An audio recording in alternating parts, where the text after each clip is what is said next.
الحمدللہ رب العالمین والصلاة والسلام علی نبینا محمد وعلی آلہ وصحبہ اجمعین، اما بعد۔ دیکھیں، امام جوزی رحمہ اللہ لکھتے ہیں کہ نماز کی سنتوں کے بارے میں وہ کہتے ہیں کہ ہر روز کی سنتیں جو شخص پڑھے، انہوں نے یہ ذکر کیا ہے اپنی کتب میں کہ ہر روز کی جو سنتیں پڑھے گا اس کے لیے اللہ تعالیٰ جنت میں ایک گھر بنائے گا۔ جیسے 12 رکھتے ہیں سنتے ہیں، صبح کی 2، ظہر کی 6 اور سمجھ لیں مغرب کی 2 اور عشاء کی 2، تو اگر ساری آپس میں ملائیں تو یہ تقریباً 12 بن جاتی ہیں، ٹھیک ہے نا۔ تو 14 کی بھی بڑا روایتیں ہیں، اگر کوئی 14 رکھتے پڑھتا تو اس کی کیا فضیلت ہے، اس میں ظہر کی 8 بن جائیں گی۔ پھر اسی طرح ظہر سے پہلے 4 رکعت اور بعد میں 4 رکعت اگر کوئی پڑھے گا تو اس پر جہنم حرام ہو جائے گی۔ اسی طرح نمازوں کے جو اوقات ہیں، آپ سمجھ لیں کہ اس کا ٹائم کب تک ہوتا ہے۔ جیسے مغرب کا وقت 1 گھنٹہ اور 15 منٹ تک تقریباً ہوتا ہے، عشاء کی نماز کے ٹائم تک ہوتا ہے۔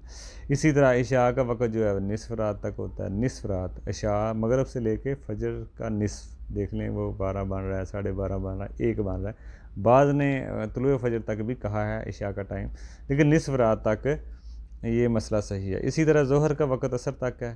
اب اس کا مطلب نہیں ہے کہ آپ لیٹ کر کے عصر تک لے جائیں، اول وقت میں نماز پڑھنے کا اہتمام کریں۔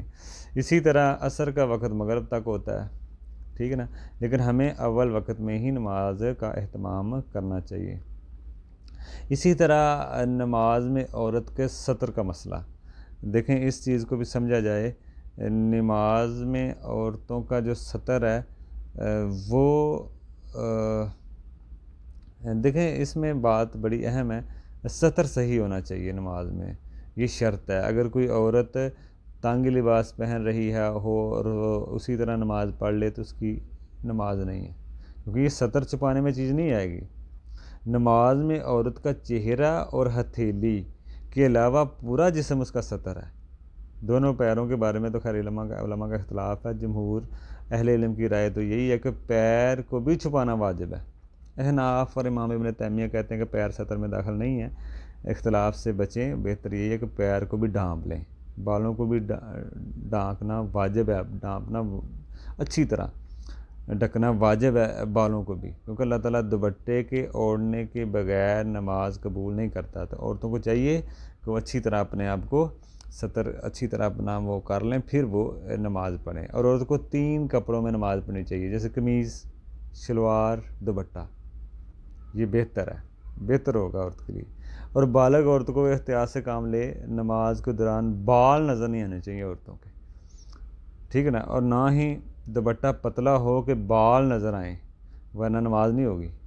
جو عورتیں بریک اور تنگ لباس پہنتی ہیں ان کے لیے، جیسے بریک لباس ہے، تنگ لباس ہے، اس طرح کا وہ چاہے موٹا ہی کیوں نہ ہو لیکن تنگ ہے جسم کے حساب سے، نا پتہ چل رہا ہے جسم کی ساخت کا، اور پتلا بھی ہے، بریک بھی ہے، تنگ بھی ہے اور چست بھی ہے، تو یہ جنت کی خوشبو نہیں پائیں گی۔ یہ عورتیں جنت کی خوشبو تک نہیں پائیں گی۔ جیسے آج کل گھروں میں اکثر آپ نے دیکھا ہے، یہ کوئی پتہ نہیں کوئی فیشن ہی چل پڑا ہے، کسی کو ٹی وی سیریل کو دیکھتے ہوئے شاید تنگ لباس پہنے جا رہے ہیں جسم کی ساخت کے حساب سے، تو یہ تو گھروں میں بھی پہننا جائز نہیں ہے شوہر کے علاوہ۔ دیکھیں گھروں میں اکثر جوائنٹ سسٹم ہوتا ہے، بہن بھائی سارا کچھ آ رہے جا رہے ہوتے ہیں، تو اس حالت میں عورت کو دیکھنا چاہیے، اگر اس گھر میں صرف شوہر ہے الگ معاملہ، بچے چھوٹے ہیں، لیکن اگر گھر میں محرم مرد بھی ہیں اور دوسری عورتیں بھی آتی ہیں تو اس طرح کے لباس عورت کے لیے پہننا حرام ہے۔ تو پھر دیکھیں کتنی سخت وعید ہے کہ وہ جنت کی خوشبو تک نہیں پائے گی، اتنی سخت وعید ہے۔ عورتوں کو چاہیے کہ اپنا لباس صحیح رکھیں، تنگ نہ ہو، اور چاہے موٹا ہی کیوں نہ ہو، تنگ نہ ہو اور پتلا نہ ہو، کھلے ڈلے ڈھیلے ڈالے اپنا لباس پہنے، یہ چیز ہے۔ آگے ہم انشاءاللہ اس کے بارے میں مزید کچھ دیکھتے ہیں۔